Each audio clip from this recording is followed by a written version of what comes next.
Amid the national redistricting battle, I am going to give you my thoughts on the Virginia redistricting amendment.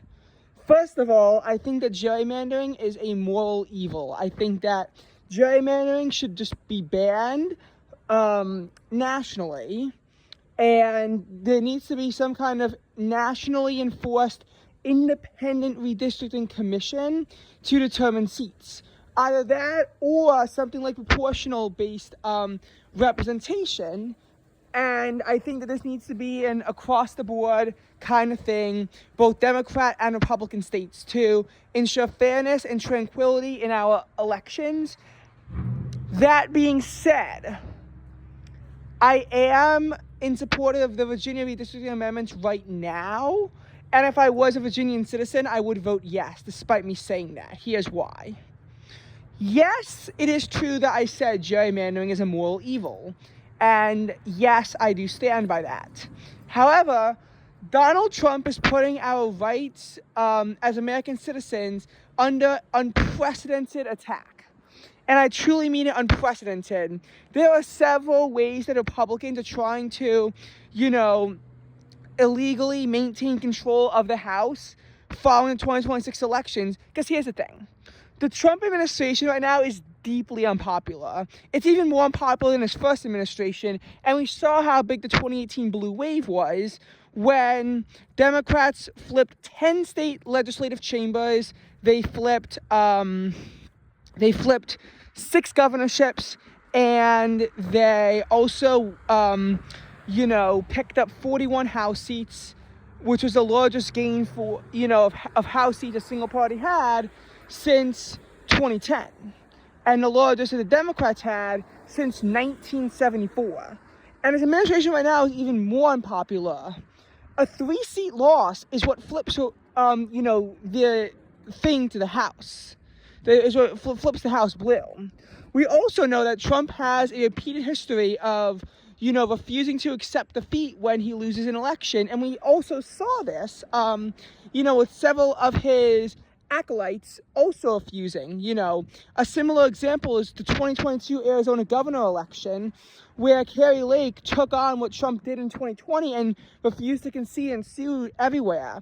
And the 2020 election, itself was so severe that Trump supporters violated the Capitol and tried to disrupt certification. So we know that Trump will go to extraordinary measures to keep himself in power. And gerrymandering is one such way. He thinks that if he can just pressure states into redistricting, then he'll just be able to keep the House. And look, if Republicans can genuinely, keep the House by some metric, then that's the end of the story. If Republicans can fail and square, win the House, then they can win the House. I know everything is shaping up to be a blue wave, but we've seen time before. We saw in 2022 what was supposed to be a red wave turned out to be, in essence, a slight gain for Democrats. Yes, they lost the House, but they picked up a Senate seat that, that also limited Joe Manchin's influence. They picked up a Senate seat. They also flipped a net of 2 governorships, albeit to be fair, 2 of them were retiring incumbents in safe blue states. So it was really a net of 0. And they also picked up 4 legislative chambers, while also being able to gain 2 majorities in the Vermont House to override vetoes from Republican Governor Phil Scott. So, if 2026 the Democrats wind up completely collapsing, which is not impossible, although unlikely, we could potentially see a scenario where maybe Republicans have a better year and they can keep the House. But what's not okay is when they have to gerrymander to do it. They gerrymandered to give themselves 5 additional seats in Texas. They also gave themselves an extra seat in Missouri, and an extra seat in North Carolina, after North Carolina in 2023 already did redistricting to give Republicans 3 extra seats. So that was, again, just highly unfortunate that it came down to that, and that's what happened. And we're also, seeing other Republican attempts to keep gerrymanders in place, such as in Ohio, where they have to redraw the maps, and there's a decent chance they might give themselves 2 additional seats, even though it's supposed to be a bipartisan process. They might be able to override that. They're also packing the Utah Supreme Court after the Utah ruled that they had to give Democrats a seat around Salt Lake City, and their map was a gerrymander. Stephen Cox is literally packing the court to do that. And we're seeing proposals for additional redistricting in states like Florida, where Republicans can gain 3 to 5 additional seats in an already gerrymandered state.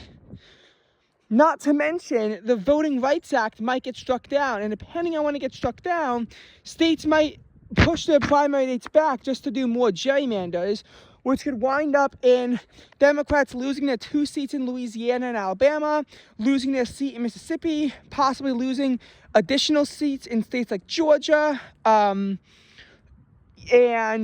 they might also lose a seat in South Carolina, and even Tennessee might see them lose their seat. So this might be a major pickup for Republicans, and Democrats have to be prepared to fight back.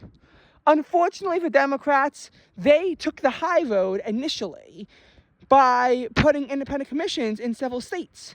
So now, in order for them to engage in a redistricting war, they made it a lot tougher on themselves, because they now need to put referendums up if they even can.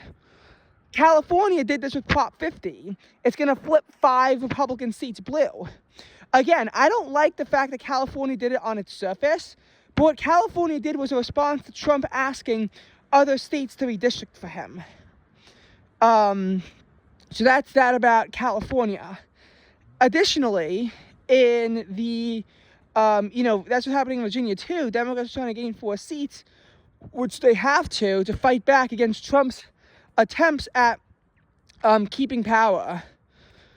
Seeing as we know Trump will abuse any power that he has, and we need to force a split government. We're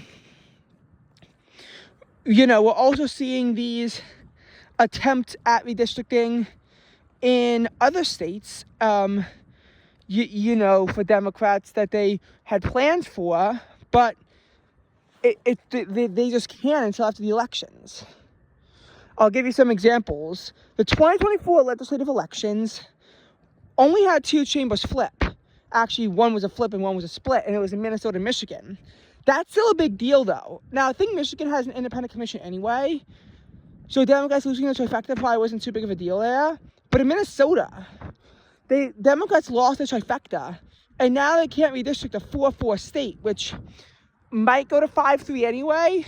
But if they want to push for 6-2, they need to gain a trifecta first in 2026.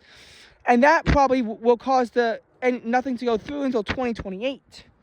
Unfortunately,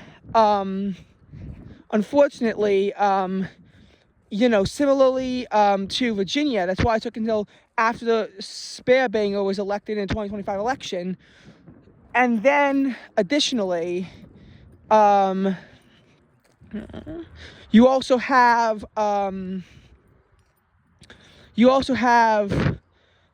Colorado, where it's 4-4, and a map that, again, really should be 5-3. And Democrats could push for 7-1, but not until 2028. Has to wait to get until 2026 to have an amendment on the ballot, and it's designed if other states, are massively redistricting too. Washington, which is an 8-2 map, so they probably only be able to gain 1 seat out of Washington anyway. Washington would have to wait until Democrats gain a supermajority in both chambers, because it would require a constitutional amendment. Hence why, again, Washington is also kind of off the table. Pennsylvania is a state where I could see it happening, but Democrats have to flip the Senate, which is not going to be easy because they would probably need to flip 3 seats to do so. Because I don't think flipping 2 is enough, as well as keeping the House and the governorship. Some other long shots for Democrats in 2028, if this redistricting battle continues to go on, is possibly if they gain a trifecta in Arizona, although that's unlikely. Although, again, not impossible. So, yeah. But, again, this is what I've been saying, where, as I said, the Republicans' attempts, and this isn't just a case of Republicans gerrymandering, they're trying to destroy this country right now. Trump, is not a patriot. He actually hates this country. He hates what this country stands for, and he's going to try to pass multiple voter suppression bills to restrict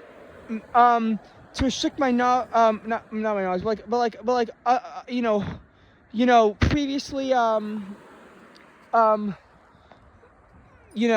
stigmatized groups to eliminate them from voting because they usually vote blue. The reality of the situation is that Trump is a coward, and he needs states to redistrict for him in order to fix that. And Virginia has the opportunity to fight back, which is, again, why I think that Virginians should vote for this map. And maybe if Republicans want to cry foul about gerrymandering, they should have thought about this before they decided to gerrymander every other state. And by the way, just so I can address the elephant in the room, because I know that there's going to be someone in the comments saying, well, Democrats gerrymandered their states before, and that is true, but Republicans have had much more egregious gerrymanders. Because in the 2020 cycle, they gerrymandered the states of Oklahoma, they gerrymandered the state of Utah, they gerrymandered Florida, so they want to make Florida even more gerrymandered than it already is, if you're following up with that. They gerrymandered the state of,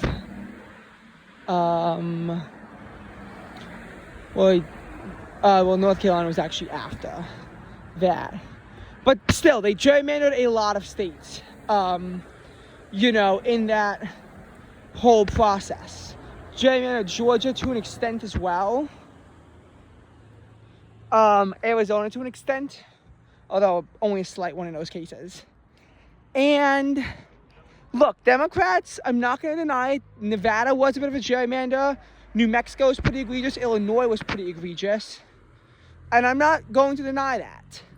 But you have to look at the 2010 cycle when this, gerrymandering sort of picked up in full steam. And there's a reason why, in general, there's a reason why Republicans are said to have benefited a net of like 12 seats through gerrymandering. Both parties do it, but Republicans do it more than Democrats. However, on a positive note to end this video, there are several states that have rejected measures of redistricting. In the Indiana Senate, we saw the redistricting bill fail. It failed. Maryland Senate, the Senate president wouldn't even bring the bill to a vote. The Indiana bill would have turned a 7-2 map into a 9-0 map. The Maryland map would have turned a 7-1 map into an 8-0 map. And in both cases, it was rejected, albeit on different grounds. I think Indiana Republicans genuinely didn't want to do it to benefit Trump, because a lot of Indiana Republicans don't like Trump, mainly because of how Trump has treated Mike Pence, simply for doing his job. Mike Pence is a true patriot, unlike Trump. And Maryland was more so that Ferguson feared that if the map gets struck down, because Maryland has a conservative court, it could potentially lead to Republicans gaining a seat or two in a state. So he's worried about this kind of blowing up in their face, which actually happened to New York Democrats when they tried to gerrymander in 2020, for that session. It's just that the New York, the Democrats wound up flipping some of those seats anyway after new maps were redrawn that were slightly less bad. And additionally, we saw in New Hampshire, Trump was pressuring Kelly Ayotte to give Republicans an extra seat, and she said no. Janet Mills in Maine said that she wouldn't pursue redistricting to make Maine second district bluer. Again, I should note that in Maine, Democrats actually had the second congressional district. It was more so gerrymandering because the second district generally leans red. It gives Trump an electoral college vote, and it it's probably gonna flip as Golden's retiring, even the blue wave. And similarly, Nebraska probably won't redistrict the second district out. We saw Kansas and Kentucky, partially because they have Democratic governors and need a supermajority to override, they wouldn't gerrymander the maps.